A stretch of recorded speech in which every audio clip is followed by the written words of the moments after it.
All right, so today we are going to start talking about the Denver during the silver boom. So we had this gold rush, and now we're going to talk about the silver boom. So, silver was discovered near Montezuma, Georgetown, Central City, and Idaho Springs in the mid 1860s, but mining was delayed for the most part until smelters were built in the late 1860s. Despite the early silver discoveries, Colorado's largest silver district, Leadville, was not discovered until 1874. With silver mining in Colorado booming, much wealth came to residents in Denver. So as these silver mines were starting to boom, as they were starting to be found, the residents of Denver started to become more wealthy, which means they started to have more money.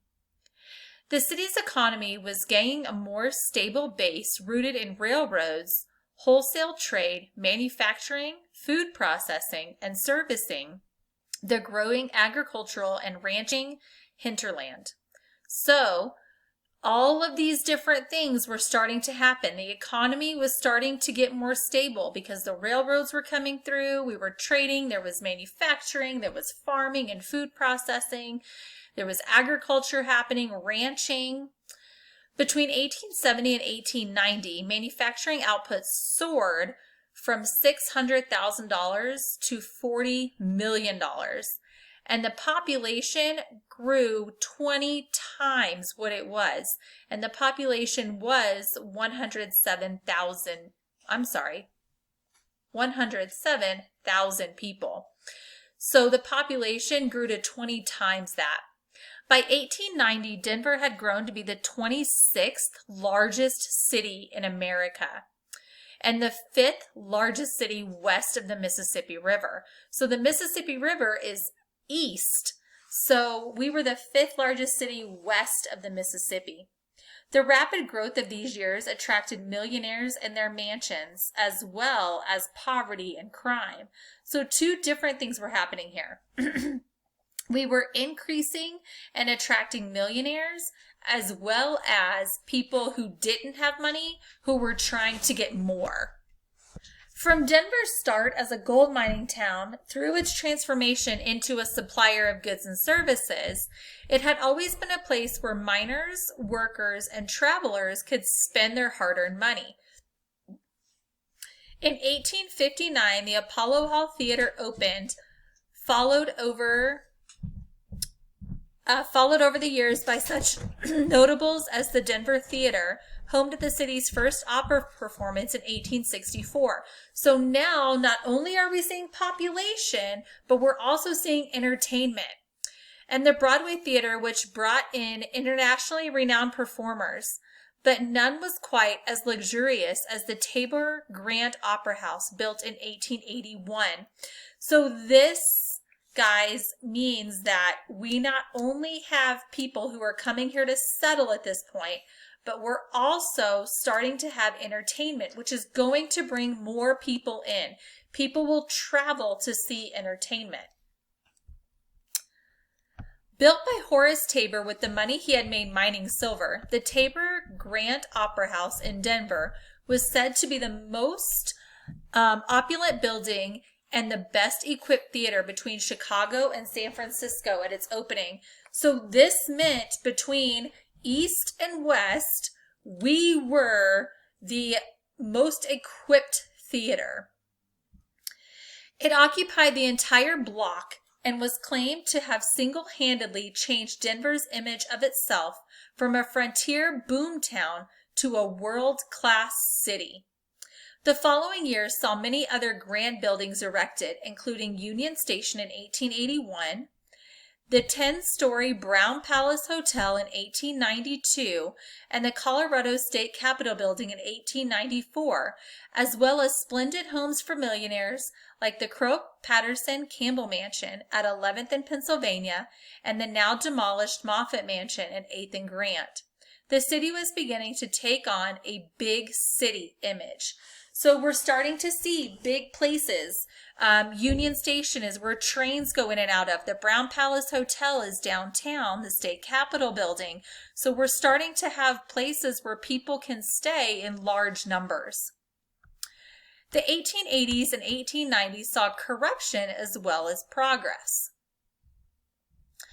So this meant that there was criminal enterprises starting to happen. So they were starting to see people who were coming in from other places doing different types of criminal types of activity.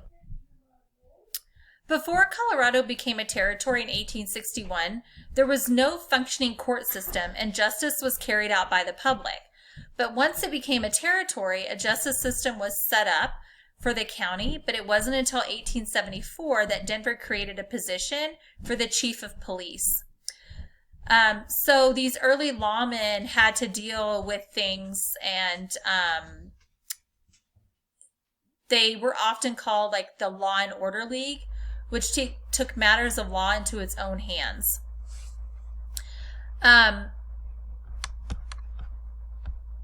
So around the same time, Colorado gained the nickname the World's Sanatorium because it had a dry climate, which was considered favorable for curing respiratory diseases, tuberculosis in particular.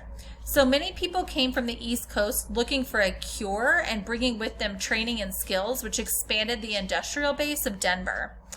A number of Jewish immigrants eventually established 2 well-renowned hospitals to take care of health needs and serve the community.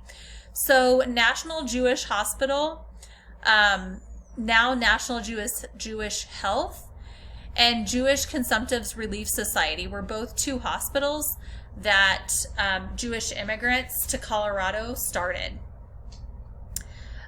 Intent on transforming Denver into one of the world's greatest cities, leaders had wooed industry and enticed laborers to work in new factories. Soon, in addition to the elite and the large middle class, Denver had a growing population of German, Italian, and Chinese laborers, soon followed by African Americans and Spanish surname workers. Unprepared for this influx, the Denver Depression of 1893 unsettled political, social, and economic balances. So we had this time in Denver during this silver boom where we had a bunch of different types of people coming into Denver. We had people who had a bunch of money coming into Denver, and we had people who did not have money coming into Denver. We started these opera houses and theaters. There was hospitals being built and hotels. So during this time was a really crucial time for growth in Denver, because once we start to get hospitals and hotels, we start to get even more immigration into Denver. So more people moving here. All right, guys, I would love for you now to go to the attached Google Doc, and you will be answering the question on the Google Doc today. It was so fun learning about the silver boom and learning about different things that were going on.